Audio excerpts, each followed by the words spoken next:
Hello friends, क्या आप भी कभी ओमेक्स मॉल आए हैं? ओमेक्स मॉल, हाँ जी हाँ, पटियाला के सबसे फेमस मॉल ओमेक्स मॉल में, जहां पर आपको खाने पीने घूमने की और बच्चों के खेलने की शॉपिंग करने की हर चीज की फैसिलिटी मिलेगी।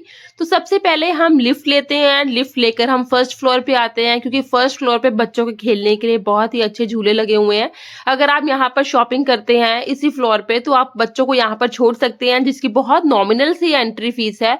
जी हाँ, देख सकते हैं आप, यहाँ पर छोटे-छोटे झूले लगे हुए हैं। यहाँ पे आप 1 साल से लेकर 2-3 साल तक के बच्चों के लिए झूले हैं। मतलब इससे बड़े बच्चे नहीं झूल सकते, क्योंकि बहुत छोटे झूले हैं। इसमें अगर बड़े बच्चे बैठेंगे तो वहाँ पर वो टूट सकते हैं। तो हम आए थे मिस्टर डीआईवाई। डीआईवाई एक ऐसा मतलब स्टोर है जहाँ पर आप किसी भी तरह की चीज़ खरीद सकते हो। आप बच्चों के खेलने की मतलब स्टेशनरी की अपना एक्सेसरीज कुछ भी आप खरीद सकते हो यहाँ से। तो हम सबसे पहले डीआईवाई स्टोर आए हैं, क्योंकि मेरे हस्बैंड भी ट्रेनर है, सेफ ट्रेनर है, तो उन्हें भी अपने डीआईवाई से कुछ ना कुछ चाहिए रहता है डिफेंसिव ड्राइविंग की ट्रेनिंग के लिए। चाहे वो टो बेल्ट हो, चाहे वो सेफ्टी बेल्ट हो, कुछ भी हो, यहाँ पर हर चीज़ का आपको मिलेगी। तो सबसे पहले हमें दिखता है डीआईवाई में टिश्यू पेपर्स का, मतलब ये एक टिश्यू पेपर का बहुत बड़ा, जिसमें 1200 समथिंग प्राइस थे। तो ये वहाँ पर ऑफर लगी हुई थी 90 रुपीज़ में। ये था 90 रुपीज़ का पूरा पैक। तो हम सोच रहे थे कि इतना बड़ा पैक 90 रुपीज़ का है, 112 इसमें प्राइस है। तो मैं एक बार कंफर्म कर रही थी मतलब रिसेप्शन पे, कि क्या सही से ये 90 रुपीज़ का है। कि कई बार होता है कि हम वो चीज़ खरीद लेते हैं और उसकी वैल्यू जो होती है बाद में हमें पता चलता है कि ये वो हायर रेट्स पे थे, गलती से उन्होंने टैग लगा दिया था ऑफर का।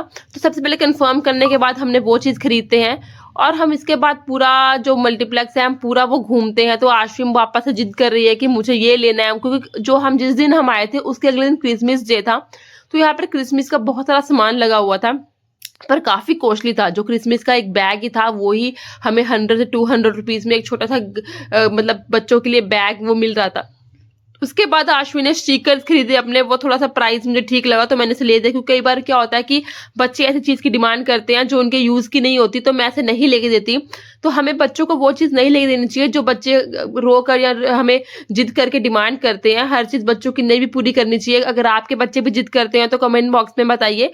तो उसके बाद मैं यहाँ पर आश्वी के लिए कुछ हेयर एक्सेसरीज देख रही थी। हेयर एक्सेसरीज यहाँ बच्चों के लिए बहुत ही मस्त है, चाहे वो आपके लिए क्लचर्स हों, बच्चों के लिए हेयर एक्सेसरीज हो। और आश्वी ये डॉल की डिमांड करे, जिसकी प्राइस 1000 रुपीज़ थी। मैंने ये बिल्कुल साफ मना कर दिया, नहीं आश्वी ये आपके भी खेलने की चीज़ नहीं है, आप बिल्कुल नहीं, इसको नहीं मैं आपको लेके दे सकती।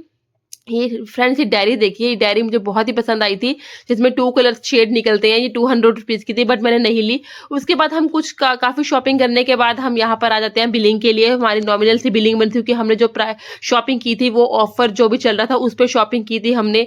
उसके बाद हमने शिवाय की कैप, ये मेरे हस्बैंड दिखा रहे हैं कि देखो कितना अच्छा पेन है। पेन को अगर आप प्रेस करते हो तो इसमें से ऐसा एक शेप की वो चीज़ बाहर निकलती है। तो हमने वो चीज़ नहीं खरीदी, क्योंकि क्या होता है कि ये सिर्फ एक शो पीस ही होता है। इसके जो पेन होते हैं प्रॉपर वे से चलते नहीं है। तो हम कुछ चीज़ की शॉपिंग करने के बाद डीआईवाई से हम ऊपर आ जाते हैं, क्योंकि ऊपर है मैकडी बच्चों के खाने के लिए। काफ़ी देर हो गई थी हमें डीआईवाई में, तो हमें भूख भी बहुत लगी थी। तो हम सब ऊपर आते हैं और मैकडी में जाते हैं, क्योंकि मैकडी यहाँ का बहुत ही बड़ा है। और मैकडी में क्या है कि उसके अलावा और भी कोई यहाँ पे अच्छा खाने के लिए आउटलेट नहीं है। अगर यहाँ आते हैं तो मैकडी के अलावा कुछ और आपको अच्छा नहीं मिलेगा। छोटे-छोटे आउटलेट्स हैं खाने के, बट मैकडी से अच्छा मुझे कुछ भी नहीं लगता यहाँ पे। उसके बाद यहाँ पर हमने थोड़ा काउंटर पे हमने आइसक्रीम्स पूछी, बच्चे जिद कर रहे थे। हमने बोला कि नहीं बच्चों, आश्वी जय शिवाय, हम आज जो मैकडी से हम पहले खा लेते हैं बर्गर, मैकपफ वगैरह, उसके बाद हम एंड में आइसक्रीम्स खाएँगे। तो सबसे पहले हम मैकडी के अंदर जाते हैं। हम अपने लिए जो बन्स हैं, सॉरी बर्गर्स हैं, वो ऑर्डर किया। किसी के लिए हमने मैकपफ ऑर्डर किया, कोल्ड ड्रिंक्स ऑर्डर की। और यहाँ पर एक अलग ही तरह का न्यू, मैं तो पहली बार ही खा रही थी, तो मेरे लिए न्यू ही था। अगर आपने खाया हो तो कमेंट बॉक्स में जरूर बताइएगा। ऐसे बॉक्स की पैकिंग में ये बर्गर आता है, बहुत ही ज़्यादा चीज़ी होता है। इसका प्राइस 250 के अप्रॉक्स होता है। तो हमने खाने के बाद थोड़ा मॉल घूमा आसपास, और आसपास आपको वी मार्ट और भी बहुत सारे अंदर आउटलेट्स मिल जाएंगे। तो इस वजह से ये मॉल मुझे अच्छा लगता है, क्योंकि यहाँ घूमने को भी काफ़ी, मतलब इतना स्पेस भी नहीं है कि हम थक जाएं। तो उसके बाद हम सब ने यहाँ पे आइसक्रीम्स ली, किसी ने मैंगो ली, किसी ने अपना sundae ली। तो मुझे जो खानी अच्छी लगती है वो मैं कोन ही लेती हूँ हमेशा यहाँ पर। कोन भी कोन चोको डिप के साथ। तो हम उसके बाद बाहर आ जाते हैं। मेरे हस्बैंड मेरे लिए चोको डिप लेके आ रहे हैं। सबने यहाँ बैठकर अपनी आइसक्रीम फिनिश, क्योंकि चलते-चलते खाना बहुत मुश्किल होता है। बच्चे कार में बैठ के बहुत ज़्यादा गंदगी करते हैं। तो इस वजह से सबने एक साइड पे बैठ के हमने आइसक्रीम फिनिश की और बच्चों ने थोड़ा-सा एन्जॉय किए यहाँ पर। अगर आप भी यहाँ पर आते हैं तो आपको बहुत अच्छा एक एन्जॉयमेंट मिलेगा यहाँ पर। आप ज़रूर आएँ पटियाला। तो लाइक कीजिए, कमेंट कीजिए और शेयर कीजिए। Thank you so much.